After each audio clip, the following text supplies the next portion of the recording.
ఈరోజు మనం ఫైలం ఫంగికి చెందిన రైజోమస్ ను మైక్రోస్కోప్ లో అబ్జర్వ్ చేద్దాం. దాని కొరకు మన ఇంధంలో ఈ కొబ్బరికాయలు కొట్టేసి పక్కకు పెట్టేస్తాం. దాంట్లో నల్లగా బూజు పెరుగుతుంది. అదే ఫంగి, అదే రైజోమస్. దాన్ని మనం తీసుకొని ఈరోజు మైక్రోస్కోప్ లో చూద్దాం. దీని కొరకు ఈ నల్లగా పెరిగిన ఫంగస్ ను ఒక నీటితో కొంచెం ఇట్లా చిన్నగా తీసుకొని ఒక స్లైడ్ మీద వాటర్ డ్రాప్ వేసేసి దాంట్లో ఈ ఫంగిని ఉంటుంది. దీన్ని కొంచెం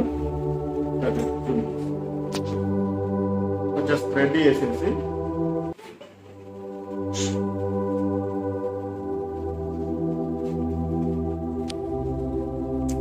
దీన్ని మైక్రోస్కోప్ లో చూస్తే మనం దీంట్లో రైజోమస్ ను అబ్జర్వ్ చేయొచ్చు.